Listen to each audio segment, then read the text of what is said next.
Greetings, humans. I'm Andrei. And I'm George. And this is Couscous. Welcome back to the Windmill Full of Corpses. Right.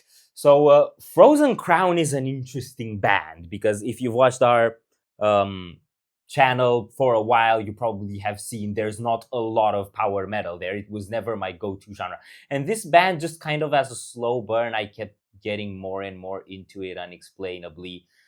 And I already heard about half of their discography and never thought I'd do a reaction. And that's probably why I ended up enjoying them so much, is because I never thought I'm gonna make content about them. So naturally, now I've decided to ruin that for myself, which is why we're reacting to Frozen Crown.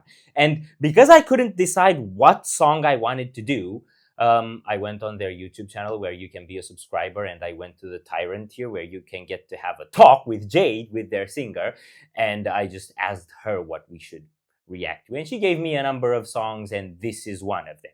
It's called In a Moment. It's from Call of the North, and everything else I've heard from this album was great. And if I recall correctly, I think also the drummer in one of their videos was saying it's one of his favorites from the album.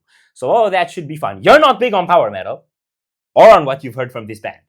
I mean, they're not my style, but I can tell they're very good at it. So are you ready? No.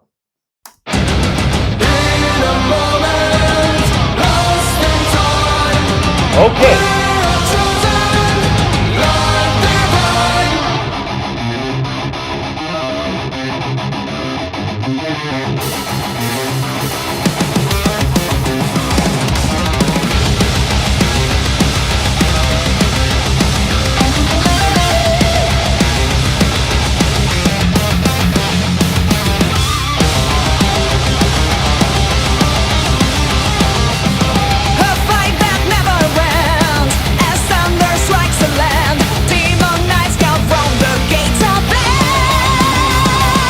Wow!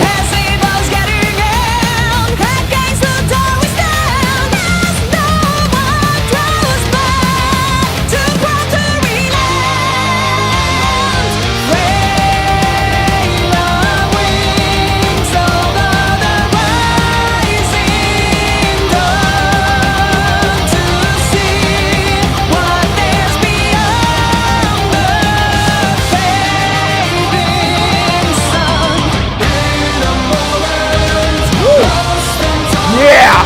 Okay, groove.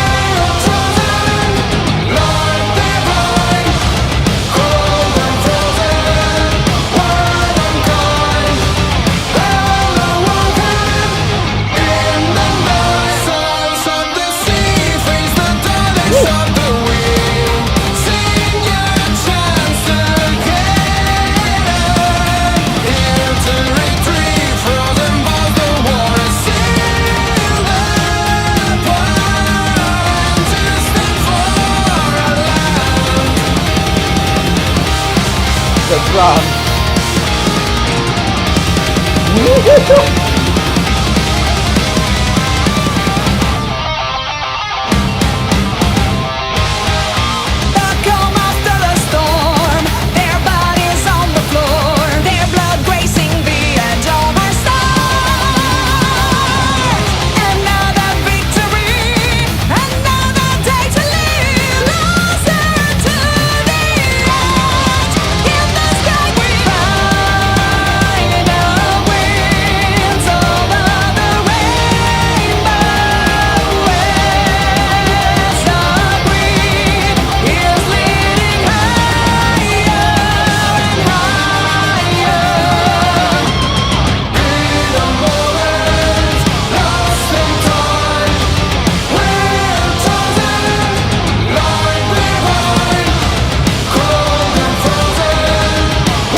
Okay, solo section.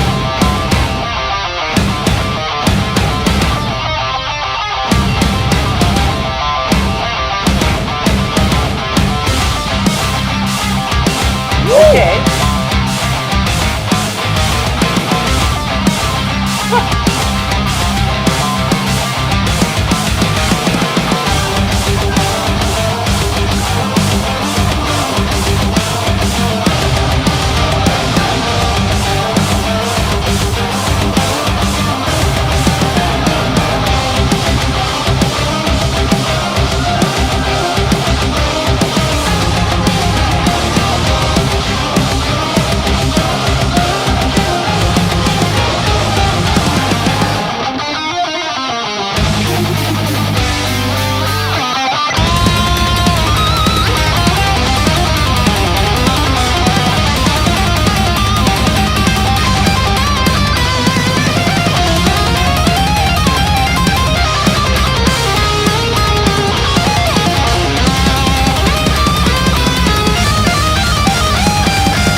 breakdown territory.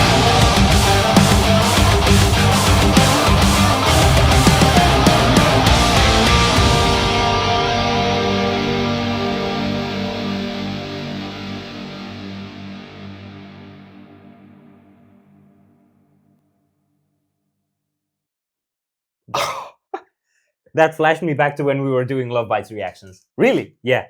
Partly, mostly just because it's like the only other thing that we consistently checked out that's in this style. I always thought of Love Bites more as thrash than power. Like they have the belting vocals, but the instrumental was always very thrashy. It had its exceptions now that I think of it. Yeah. I think the main thing for me is there was a lot more in that than I expected. Okay, so I got to talk to Jade, of course, so I told her that a big thing for us was prog for like probably 10 years now. And I think she took that very seriously because holy shit, I haven't heard any song from this band with so many like just rhythm changes and stuff. I think there was a polyrhythm section that came in a couple of times. The thing with the ta-da orchestra stuff, like the drum was a separate rhythm. I think that was polyrhythm. I think the drum was doing both rhythms. Yeah. I think you had something that was kind of going in 3 on the cymbals, and then the kicks and snare were going in 4, or vice versa, something like that. Yeah, I couldn't map it out, but that was definitely a polyrhythm. You know what that took me back to? What? The whole intro section of Iconoclast, when the riffs start messing it up a bit from Symphony X. That's kind of where that took me. And then with the ha, it kind of reminded me of the whole "We are strong, we will stand and fight." Yeah, I see that.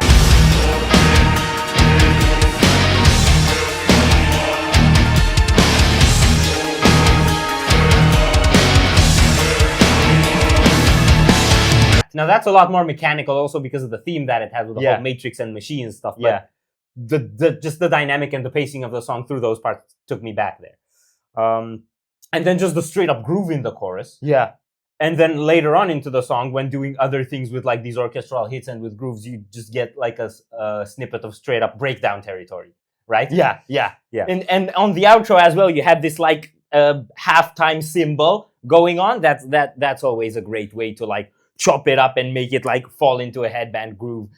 And that's I also got to see them live, and Nizo, the drummer, does that a lot on songs that don't have that on the studio version. So I can totally see why this would be one of the favorites from him. There were so many changes on the drums, and so many headbang moments, and so many groove switches. This is the biggest change in pattern I've seen from them so far. Also, they had a lot of Federico singing. I caught that. I was like, that's someone else. Yeah. And I didn't know if there's anybody else in the band doing vocals or if they have a guest. He does. But he only does it sometimes. Most of the time she takes the lead, and sometimes he backs the chorus. Every now and then he takes the lead. Like, for example, on I Am the Wind, he does the chorus. Okay. And on I Am the Tyrant, I know he does screams. Wait, so he both the wind and the tyrant? Make up your mind. I Am the Wind and I Am the Tyrant are related. The songs. I don't know yet how, but they're related. So it makes sense that he sings on both of them. He's the tyrant, not the wind. Pick a thing. You can't be all the things. He is all the things. No, he's not. He is the brain behind Frozen Crown. He's a hero. Well, that's one thing. It is a thing that encompasses all the things. He is the hive mind. He is the mind flayer. See what I gotta deal with? Okay, now y'all gotta deal with it too. Can I complain about stuff? Yes. The mix threw me off a bit. I felt like it was a little more muddy than I would have liked it, especially through the beginning. Yeah, but that's because you like a lot of hi-fi stuff. I started getting a bit more into like more raw stuff. I do like hi-fi stuff because I'm right. I know you think that because you want things to sound like a machine. What they do right with the mix is they know how to bring forward the thing that grabs attention. So like the guitars were cutting very strongly through the mix on the instrumental parts. Yeah. And then if I actually tried to focus on the guitars when the vocals were forward, it was actually pretty hard because they really bring the vocals front and center. Yeah. So I think there's probably some playing there with the mixing to always put forefront what's forefront melodically, right? Also, vocally, she was switching a lot between more... I don't want to say subdued because there was nothing about this song that was subdued, but lower volume and higher volume parts. And usually in their songs, that's going to be like verse and then chorus. Like on the chorus, it goes really big. But now it was jumping up and down through the verse. And then the chorus was just a complete change in rhythm. So this is the proggiest thing I've heard from them. I'm really happy with it. And despite all the proggy things, there isn't anything more power metal than hearing somebody belting "Victory!" Victory! Yes! So there's that too. It keeps the aesthetic coherent. And the cover artwork looks like it's the cover to a video game. It looks like it's the Minas Morgul Fortress, except it's frozen and like with blue instead of green. It's great. Yes. Are we done here? No. So if you enjoyed this reaction, we greatly appreciate the likes and shares. And if you want to see more, don't forget to subscribe with bells. Thank you very much for stopping by. We hope you enjoyed your stay, and we'd love to see you back at the Windmill very soon. Corpse is out.